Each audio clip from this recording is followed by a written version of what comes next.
I've made every birding mistake there is, but this was the biggest.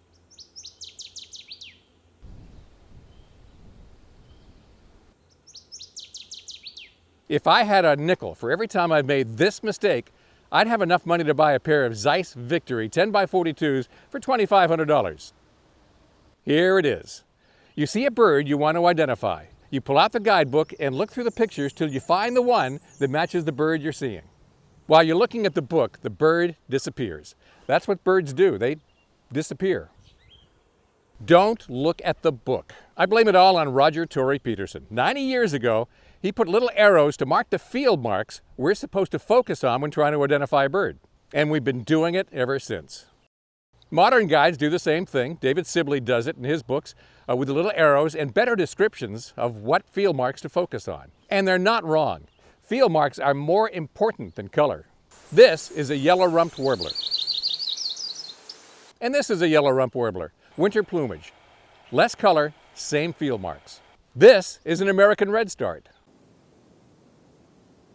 A female. The yellow is where the male has orange, but it's the same field marks. This is a chestnut-sided warbler.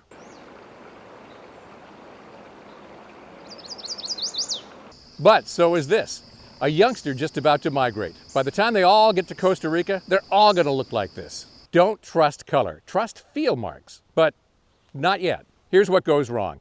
You're looking at the book, trying to find the picture that matches the bird you're seeing. You're focused on the book, not the bird. By the time you actually find a picture that looks like it might be your candidate, the bird is gone. Don't look at the picture. The book tells you what field marks to look for. The bird tells you what field marks it has. Identify the field marks now, and you can look at the book later, long after the bird is gone. Identify the field marks as you look at the bird. Well, wait a minute, there's lots of field marks. How do I memorize those for all the birds? Well, yes and no. There's actually very few field marks that fit a wide range of birds. For instance, wing bars. About half of Maine's breeding warblers have wing bars. Half don't.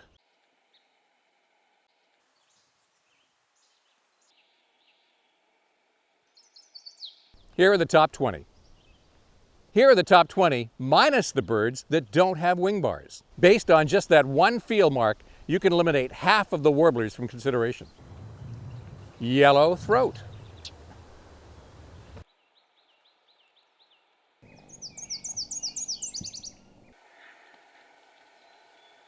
Half the warblers have yellow throats, half don't. Take out the birds that don't have yellow throats or wing bars, and you're down to just 7 candidates.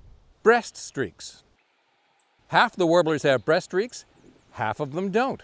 These 3 field marks are prominent and common. If you just use these 3 and nothing else, you can whittle your choice down to 1 or 2 birds once you finally get back to the book. Want to see how fast you can do this? Nashville warbler.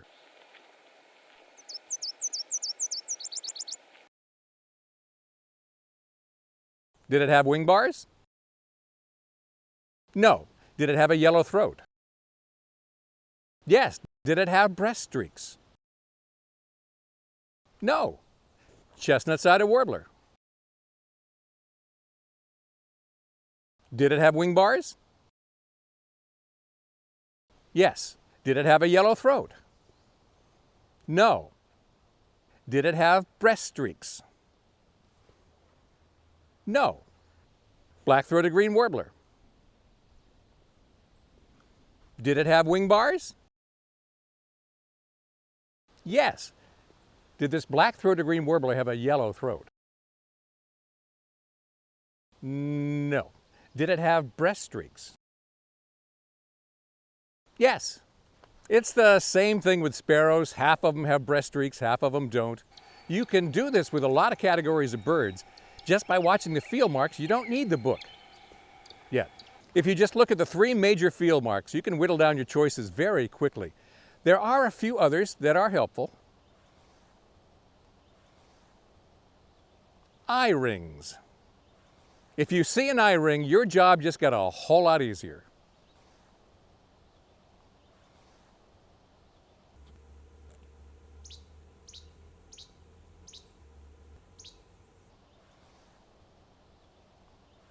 White outer tail feathers.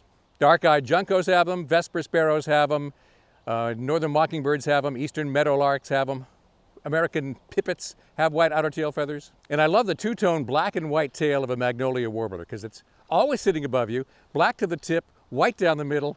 No other warbler looks like that. So if I don't see anything else besides that, I know what the bird is. There are many other field marks common to many birds. You can add those to your repertoire, stripe through the eye, an eyebrow. The point is, don't look at the field marks in the book until you've looked at the field marks on the bird. You can always look at the book later, but the bird is gone.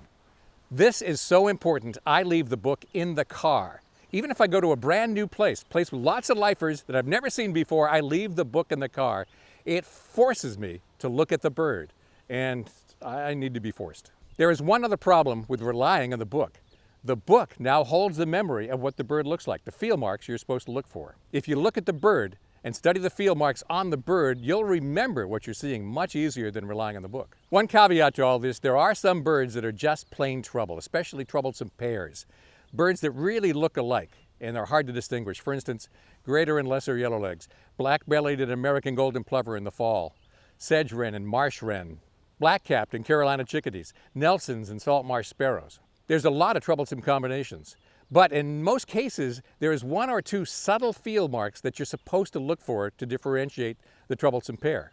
Granted, I still screw that up a lot. Which one is supposed to be dark underneath the wings, Caspian or Royal Tern? We'll leave that for another day. Meanwhile, leave the book in the car. Repeat after me. Throat color, wing bars, breast streaks, eye ring. Just concentrate on the big obvious ones and it'll get you there most of the time. That's it. See you next time. Bob out.